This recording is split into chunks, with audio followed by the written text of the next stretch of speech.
So they met and they talked. They even had some tea, then talked again. And then in a neat row of 4, with saintly smiles and harmless apostolic tones, they promised to talk again sometime next week. And so we have the talks, and bipartisan talks delivered its first bipartisan outcome as rival Kenya Kwanza and Azimio la Umoja House leaders read from the same page for the first time since they read their oath of office as members of parliament. So we talk talks ahead of talks. We also talk unga, and cheaper brands hit the supermarket shelves this week, some of them with completely new brand names. Days after President William Ruto promised to reduce the prices to 150 shillings, we sampled the price tags, the brands, and the trends on the unga consumption front and the evolving context of the national economy. Later on in our final words of the night, my take on why we should be worried about the recent events in our schools and ask ourselves as Kenyans, do we really care anymore? On Sam's sense, does it really make any more sense for Kenyans to continue creating a society of dependence instead of providers? Kaikai's Kicker welcomes the Speaker of the County of Machakos, who arrived for a visit to Kenya last Sunday. And on Jamila's memo, the beautiful place of dignified retirement, as told by the tribute of retired soldiers to their retired General Daudi Tonje. Forward march. The News Gang is here. It is the beginning, and we are all intent in settling all the issues, and we have said that indeed we have been speaking at each other in press conferences, in rallies, in other public engagements, but today we begin to speak to each other, not at each other, and to engage and put all the issues that have been raised out there on the table and be able to agree on them. What a docile press conference we had this morning. It was really refreshing. I remember I was watching this today, and quite a different tone, ladies, gentlemen, that we have seen in the country. But it's been an interesting week since we were here last, because I remember the Azimio pulled out of the talk saying they were going back to the streets, and a lot has evolved between then and now to having, the very first talks to plan for the talks that will begin. Sam, take us through the week and how this has evolved from what looked like hostility to them literally singing Kumbaya today. Right. A very interesting week and events that you've witnessed. I remember speaking to some of them, and they were saying that they're insistent on extra parliamentary conversations, and you ask what that exactly means. So they say, yes, we'll have the representatives from Parliament for both Kenya Kwanza and Azimio la Umoja, but at the same time, there are other stakeholders that will need to be part of that. You ask for who exactly do you want to sit in that? Then the conversation around, especially from Azimio, saying that we want Kofi Annan format of the talks. And of course, you recall what that organization was, that yes, we had parliamentarians leading the talks. They were not necessarily held at parliamentary precincts. They were actually at Serena Hotel. But the outcome of that was what you call the National Reconciliation and the National Accord and Reconciliation Act of 2008. And of course, you get to such a point and you wonder what then is supposed to be happening. But then again, when you look at the conversation between the leaders, the parliamentary leadership today, both from the Senate and the National Assembly, then you realize actually these people are friends. If you look at even the images that you saw before they had the conversations, because there were several camera persons that were able to capture those moments, you realize that they're all smiles, they're talking to each other, a lot of dignity, a lot of respect, and you wonder, are these the same people that have been talking at each other at the political rallies? And I like what the Member of Parliament for Kikuyu and the Majority Leader in the National Assembly, Kimani Ichung'wah, is saying that the time of talking at each other ends, and now they're going to be speaking to each other. So I don't know whether that will continue, or it's just those are the mannerisms of closed doors when you have a moment to talk to each other. But it also reminds me that I remember on my first day here, and on the sense, I was talking about that if there's going to be any solution through Parliament, it's going to come from the parliamentary leadership, talking about Kimani Ichung'wah from the majority side, Opiyo Wandayi from the minority side, Stuart Mazzeo from the minority side of the Senate, and one Aaron Cheruiyot from the Senate side, on the side of majority. And this is it. I mean, they have not talked to each other, but I found it very interesting for them to say that even on those areas that they do not agree upon, that is above their quote-unquote pay grade, they're going to refer them to the principals. It now shows you how important Raila Odinga and President William Ruto will be in these conversations. Which is, I think... Yeah, on the same thing, Yvonne, sorry. So he's talking about the president and Raila Odinga, like, really influencing or being involved quite a bit, despite not being in the committee. They'll be deciding, I think, what goes on from wherever they are.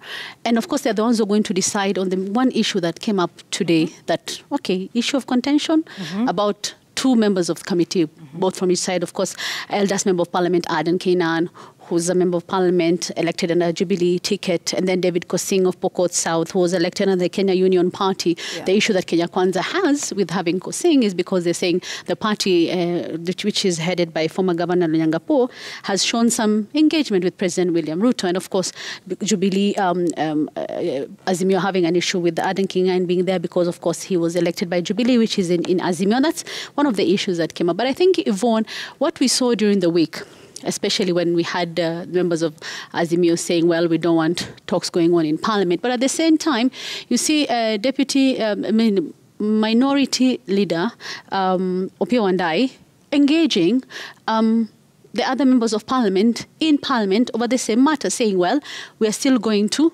continue with the talks. So I think it's usually, Yvonne, when you're trying to get something, una make demands. You may even make outrageous ones. Yeah, I want this when you clearly know you're not going to get it, or I want that, because you're really hoping and praying that they'll meet you in the middle somewhere. You may not get 100% what you want. Make it as ridiculous as possible, or as impossible as possible, so that you can get at least 60% or 40%.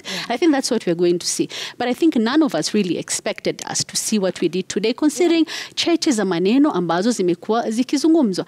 One has a meeting here, maneno yanarushwa. A few hours later, the other side has a meeting somewhere else, wanarusha maneno zaidi. ICC has been put into the mix, and then suddenly you have this gentleman coming out, very civil, speaking nicely. And I was thinking, what happened?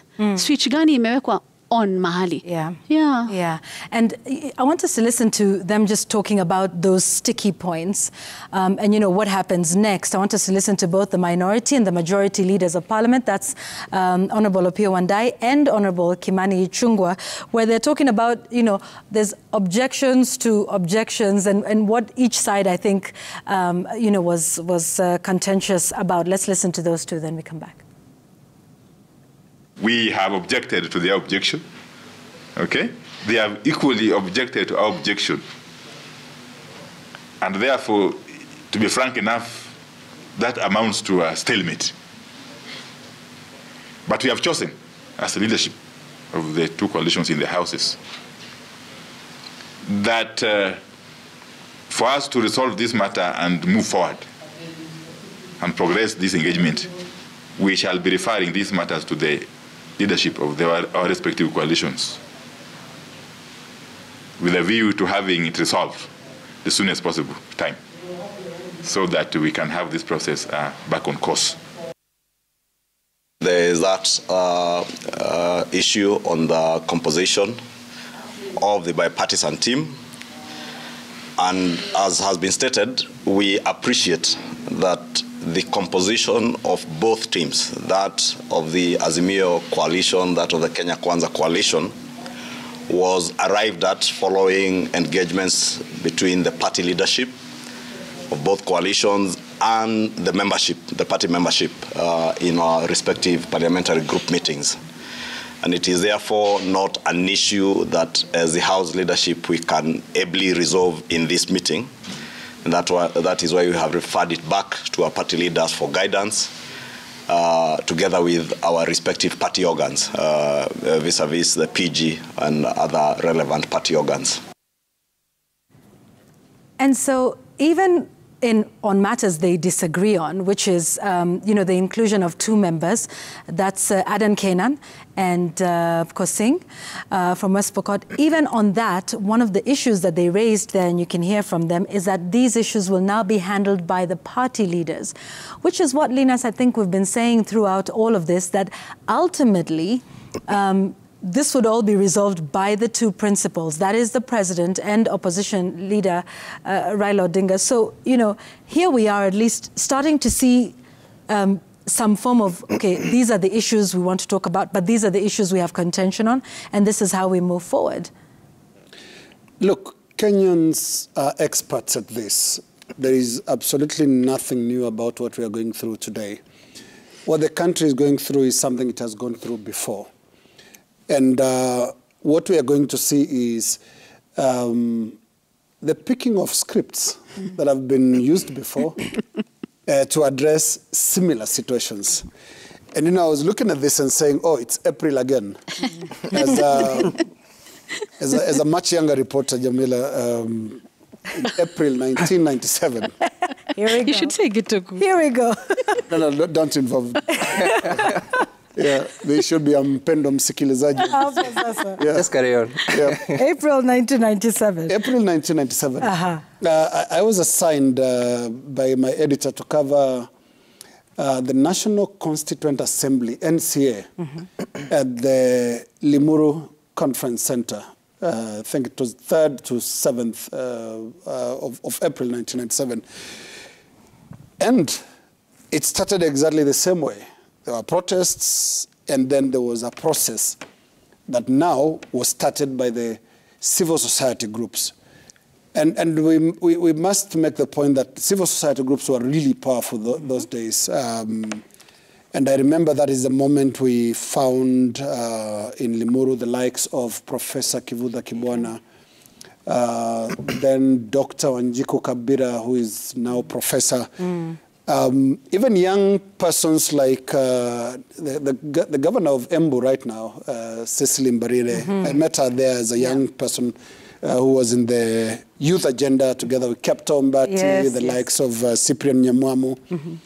And their conversation was, if KANU and President Moi are not going to listen, we are setting a parallel process, what they called a people's-driven process, a people's parliament, called the National Constituent Assembly, headed by a very strong and powerful council called the National Convention Executive Council, with Professor Kivutha Kibwana and David Lamba as co-chairs. But then, that was in April. In August, the Inter-Parliamentary Parties Group came, IPPG. Because at the end of it all, there's this realization that if we want to change the constitution, if you want to change the laws, what instrument do you have that can give it legal effect? You can't really do it outside Parliament. You need Parliament. And I think after the mandamus that we've seen, the standoff and all that, there's still that recognition from the 2 sides, Kenya Kwanza and the Azimio la Umoja, that in the end, first of all, you will need an institution that that can give any of these processes legal effect. IPPG came up with a number of changes, including the Constitution Amendment Bill of 1997, that then allowed changes to the constitution of the ECK. Now, you're having a similar conversation here right now. There are things that will happen inside Parliament, but I want to go to the tone of today's conversation. There is a big departure from the previously held positions. You can see the softening of stance. And people don't soften the stance because they have listened to you and understood you. Yeah, something's happened. They have realized also this is our moment. Okay. So for any of the parties to go there thinking, you are doing this for the other party, it's false. Just the same way KANU discovered, hey, this is a moment also to engage with the opposition and also prepare for the 1997 election and win it. How do you do it? You don't want to fight two battles where these people are using what they are calling a people's-driven process to create a national kind of wave and movement that can drive them to an election. That's why the opposition actually approached the 1997 election divided, because after IPPG, everyone was sorted and they went back to their places. So what we're going to see going forward, first of all, when you listen to these party house leaders who just a few days ago were saying very bad things about each other. They were snarling, even their facials were really angry. Today, they looked like you described them there as apostolic, harmless, and all docile. that. They look nice. Right. Pleasant. I don't want to imagine how the tea session went. How many sugar? None. Would you like me to serve you? Yes. So look at that. It's because there is a realization that, hey, this is a political moment for you, but this is a political moment for us as well. There's something else that comes out there, and I listened to Kimani Ichung'wah, the majority leader, put all issues on the table and begin to agree. All issues. All issues. Now, a few weeks ago, Kimani Ichung'wah and the government side were saying, hey, we are discussing IEBC. One, What is all issues? From next week, we'll start knowing what all issues are. But I just want to put three things that are going to be in contention here, which both parties will be going for. The first thing is the content, the substance of this conversation. So you've seen what both sides, the Kenya Kwanza side says, discuss IEBC. The Azimio side says, discuss, among other things, cost of living, many things. Now, from next week, you will start hearing and seeing the agenda taking shape, where Kenya Kwanza will bring its own agenda and also the Azimio side bringing its own agenda. Now we're in the middle of a process. We're just witnessing the beginning of a process that will evolve so much into probably a full-blown constitutional review process. And so those three things that are in contention will be content. The first one is content. The second one is pace. How fast should this move? The government side and the opposition side will definitely say, and you know, you saw with the IEBC issue, Parliament was told, come back in 3 months, 90 days, bring a report back. We'll start seeing also the question of timetable, so and the pace and the speed of that. And lastly, direction. So those three things we need to watch. One is content of this discussion, 2 is pace, and 3, direction. And you know what? Both President William Ruto and Raila Odinga will only be interested in those 3 things, and that's how they'll be directing the show from wherever they'll be. And we'll come back and talk about direction and, you know, sort of what lies ahead. But there was something, Alina said, we had raised on this very table when these talks had just begun, and which was hardline positions. And, you know, already some people were being identified as hardliners. And I just want to talk get a little bit of understanding about that. But first, let's listen to Senator Aaron Cheruiyot, who talked about that very issue. You know, it's being the first meeting, we won't agree. But he did talk about hardline positions, and then we can come back and talk about that some more. Given that this is a first meeting that you're having, it will be impossible to agree on everything. But at least we have made some good progress. There are things that we have agreed on. Then there are some that, unfortunately, we couldn't resolve, at least not at our level. We have begun the process of at least first coming together, listening to each other. As expected, we will agree on certain issues. We will most definitely disagree on certain issues. But what is most important is that we take this conversation off the trajectory that it was beginning to take, where certain hardline positions are beginning to be developed. Hardline positions, again, Linus, you know, what do we expect? I mean, I know he says they've moved away from that, but are we likely to see, of course, people sticking to their guns on either side of the conversation as the content and substance of that becomes clearer. And what is this we have about branding some people hardliners? You had some interesting thoughts about that. Maybe has that changed now that the talks are taking shape? No, it hasn't changed really. I felt the use of the word hardline was coming in a bit too early. Too early in the sense that last week as we sat here, there was still no agenda. Even tonight, there's still no agenda. And that's why I felt last week it was too early for anybody to talk of hardline. Hardline over what? Hardline will come in. That will come. When now real questions go to the table, for example, on the constitution of IEBC, will there be a position where one side says it's this or the highway? Now, the hardline positions will then be defined. Right now, we can't talk of hardline positions because they have not been defined yet. The issues have not been defined yet. But of course, we can say that, there are those who never wanted any talks. On either side? On either side, yes, that we can't engage at all. So what will happen from next week is we'll start seeing the crystallization of the issues, and then we'll start seeing the leaders on either side taking different positions.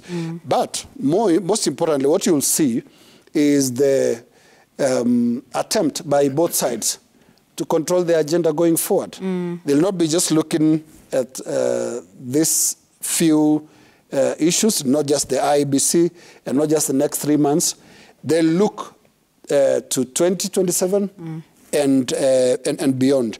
And when I look at previous processes like this, like when President Moi and KANU and the opposition was engaged in the NCC talks, you would see that what the government side does typically is to buy time. This is a very comfortable space for the government side. And especially for a first-term president, absolutely no hurry in changing anything. But yet on the other side, there would definitely be more haste or a greater sense of urgency? Yes. Greater sense of urgency, especially on the side of the of the opposition. I remember with the NCC process, change this because we have this election in mind. Because if we have a free and fair election, we can defeat President Moi.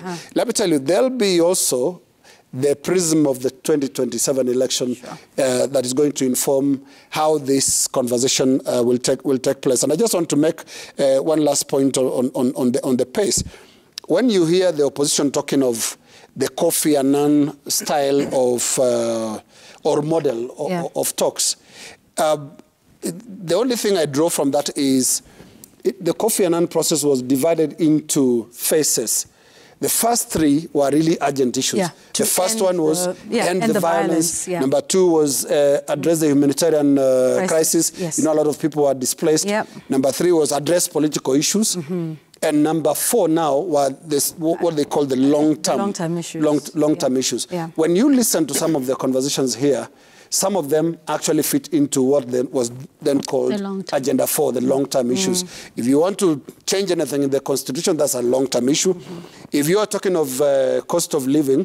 That's more urgent, isn't it? It's urgent, but in the Kofi Annan process, alleviation of poverty, which is still the same kind of conversation, was actually an Agenda 4 issue. I don't think you can alleviate poverty overnight. Reducing prices of unga doesn't create wealth immediately. Doesn't make and even the process of reducing that cost of unga isn't something that happens in the snap of a finger. Absolutely. So I see this eventually going to actually take that shape, where you have to identify Agenda 1 items, Agenda 2 items. Now, IEBC could well be the only Agenda 1 item.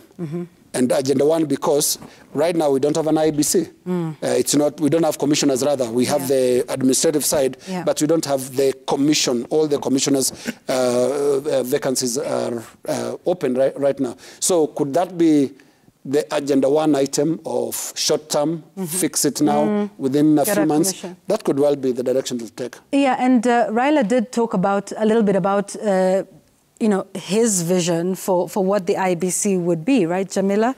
Yes. Talking about it being devolved, to all the 47 counties.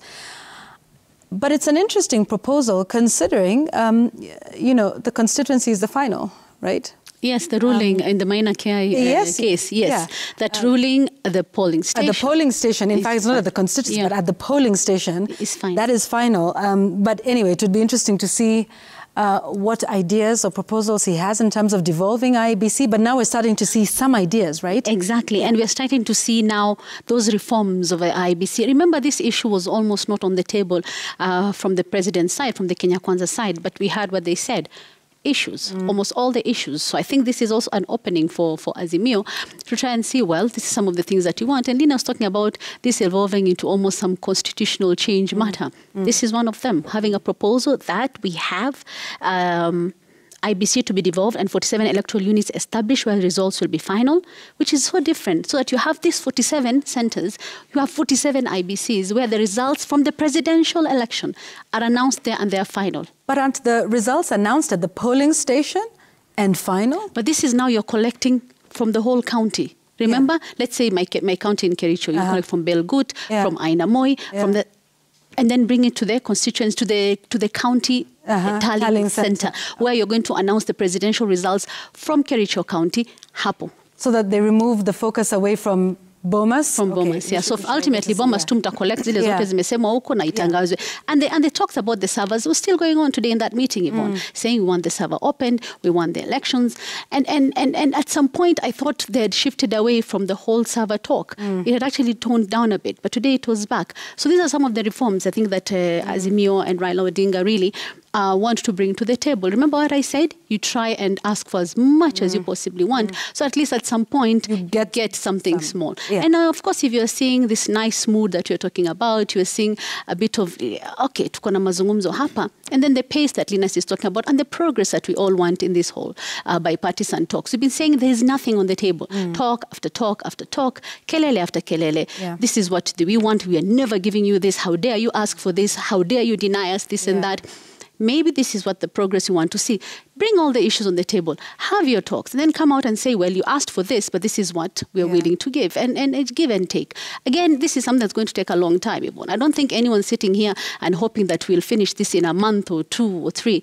I think they're disillusioned. That Gituku? Gituku anafikiri itaisha kufikia his next birthday. But sidhani. Hopefully before then. And like we've talked about the issues that are urgent and maybe some that are more long-term, it is possible that within the IEBC or, the electoral management body, as it were, there might be some issues that are more urgent than others. For instance, its constitution is important. If you want to think about the election, that's in 2027. Maybe we still have some time to play. But then there's also certain other issues that the IEBC is actually involved in and conducts that are very important, Sam, and are very immediate. Right. And I think it would be important, because she has referred to it, it would be important to listen to what Raila Odinga exactly said, because that stands in a lot of, in the way of a lot of laws and probably even the Constitution. Watch. Vile sisi tutabadilisha tume ya uchaguzi, ili uchaguzi ingine ikija tena kusiwe na hii shida tena. Tunataka IEBC ingine iwe hapa Murang'a County. Na matokeo ambayo yamesaba Murang'a County inakuwa final. Tuelewana vizuri? Ingine ya Kiambu, ingine ya Nyeri, ingine ya Kirinyaga, ingine ya Nyandarua, ya Laikipia na kadhalika. Ziwe 47. Right, so I struggle to understand what the former Prime Minister is talking about, because the Constitution, the 4th schedule that distributes functions to both the national level and the counties. The national elections are in the purview of the national administration, the national government, meaning that even if you're saying that it has to be devolved, it has to be a unique arrangement, unless you're talking about the arrangement like what you have with the national government administration officers, the former provincial administration, unless that's what you're talking about. But also the laws at the moment, they're very specific, they're very particular, that once the results, especially of the presidential election, have been announced at the polling station, the presiding officer has to travel to the constituency to present the results there physically, yes, but also they must transmit the results from the polling station to the National Tallying Center, usually has been at the Bomas of Kenya. So if you had to introduce another layer so that you have 47 commissions, or IBC units, I don't know what that is, then also you have to do a lot of changes to the electoral law, to the transmission of presidential election results, and also that will also affect some of the county elections that you have, and even the parliamentary elections that you have. So it will be important to also listen to what exactly that means, but also find with the nomination of someone like Eden Kenan to the Kenya Kwanza team, and Kosing to the Azimio team. I don't think it was an accident. It's not like they didn't know. Yeah. This is my guess. Although the minority side said today, Opio and I said, oh, there was an arrangement between the party headed by Lonyangapuo, the former governor, and we were not aware. Right. And actually, Honorable Kosing has been saying that for them, they're still in Azimio. That's why he is the chairperson of the Public Investments Committee of Commercial and Energy Affairs. So you look at that, I don't think it was an accident to have Eden Kenan in that team. I want to guess that those are stamps you put in the way so that when there are challenges, you can buy yourself time. So that becomes one of the stamps that we have to uproot. And I don't think it would be such a big struggle. If that would be one of the issues that is so contentious and for the talks to continue, those members have to be removed from that team. I don't think that's a sacrifice they're not willing to take. But we have to wait until they get to that point. But now getting to the other question of IEBC, we're at a time that you have no single commissioner in office. Of course, you know what transpired. The retirement of the 3 led by Chebukati, and the resignation of 3 led by Cherera, and the removal through a tribunal of Irene Masit. And as soon as we have new commissioners, by March 2024, the IEBC must have concluded the process of reviewing the boundaries. I say this because the law provides, the Constitution provides between 8 and 12 years. The last review was gazetted in March 2012. So we missed the 8-year target, which should have been March 2020. So definitely. But now we have to meet the target of March 2024. Now, the new boundaries will be useful in the 2027 election. So even if these commissioners are late, I don't know what they will do so that that constitutional issue is not ignored, so that you don't end up with boundaries that do not meet the threshold as set out in the Constitution. But maybe there's a way. They'll seek interpretation probably from the Supreme Court and say, out of necessity, we didn't have commissioners in good time, so they couldn't proceed with this matter. But I'm also aware that the commission, the secretariat itself, at the moment, they've been working, doing a lot of work in laying the ground for reviewing the boundaries. They must do a lot of public participation. This is a very emotive process because all the 290 constituencies are due for review, the boundaries themselves, probably the names, the 1,450 wards across the country. And remember, the wards are located in constituencies. So once you alter the boundaries of a constituency, you also alter the boundaries of a ward. So that's a very important issue that this team must be looking into despite all other issues. And yet, it looks like, just like many other issues with the IEBC, this might end up being a rushed process if, if everything, happens the way it does. We've just begun the talks. We're yet to set out the agenda, the pace, set a timetable, and we've got now less than a year by which we must have completed the boundaries delimitation. So yet again, you will have, if we're able to do this quickly enough, commission that comes in, trying to get up to speed with the work and the duties that lie ahead, and then doing something as emotive as boundaries delimitation. I mean, and like you said, names are very important. How do, what do you call this constituency? Where do you draw, the boundary line? Oh, we've always been on this side and not on this side, with these people and not with the others. And so again, you see, us just moving from one crisis to another, where we always just seem to be in a sense of urgency with regards to anything that is, with the electoral management body. But I think what will be interesting, I think for me, in terms of the composition of the team, I know there's been contention over, the 2 gentlemen we've mentioned, but just to note the 2 people who are leading this committee. Otiende Amolo, who's the Rarieda MP from the other side, well known for lawmaking and the constitution making process that we have today, and another important person who is Gitonga Murugara.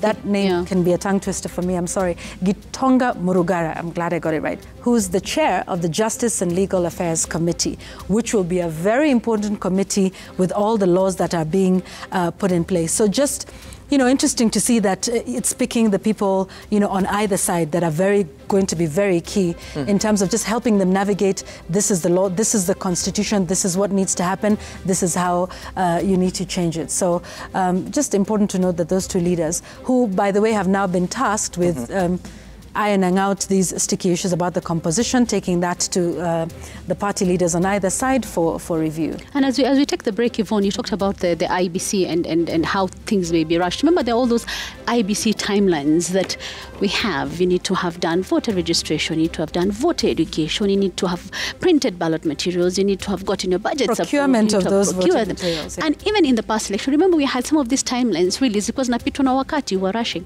Budgets, they never get all the amount of money that they ask for. But the Parliament never approves the billions, all the billions that they ask for. They're saying, well, we don't have money for this. Remember, there was simulation that was done. Gituk, I think you covered that for us, and there were challenges there, but there just was not enough time to be able to sort out all the issues that came up. And that's when issues about credibility about the IEBC, where the election results, even despite going all the way to the Supreme Court and everything, I think that's an issue of contention. We've seen it before, and if things continue as they are, we may end up seeing it again. Those rushed timelines. Even 2017. There's actually a point you shouldn't lose, because once you review the boundaries, you have to register the voters afresh. Yeah. So how many were we last time? Million ingapi? 22 million. Yeah. All those and more. Oh my goodness. And the majority did not bother to vote.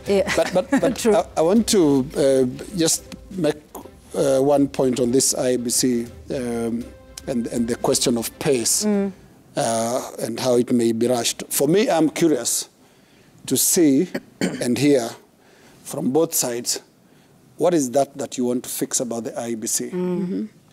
Because when it comes to our election management, I'm sorry, but it always brings me back the story of, if you remember that famous nursery story of the old man, his son, and a donkey, going to the market.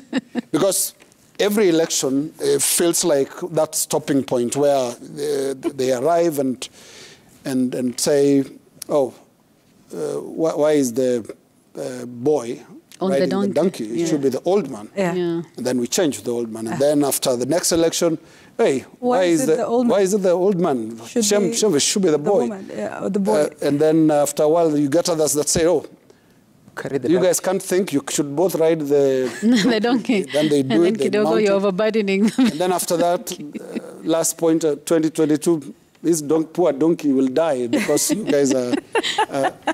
just carry it. There is, in short, there is absence of clarity on what we want to fix when it comes to IEBC. Because we also need to have a very honest conversation on the place of the law and the place of manners.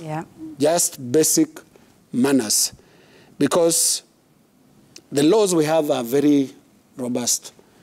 Even when you go to court and you see what the court has done to this country through the minor Kiai ruling, and also through the 2017 nullification of the presidential election results, we have robust systems when it comes to the laws. We know what we should do when it comes to the law. And I saw Raila Odinga suggesting, make every county an IEBC of its own. What if you're devolving what you see in the national IEBC? Your grievances against the national IEBC office will now be replicated 47 times if they go do things exactly the same way. I mean, so we need to have an honest conversation. Is it really the law? And that's why I'm waiting to see what the seven-aside teams come up with. Yeah, and as we take that break, there's a selection panel somewhere that is just sitting watching all of this. Huh?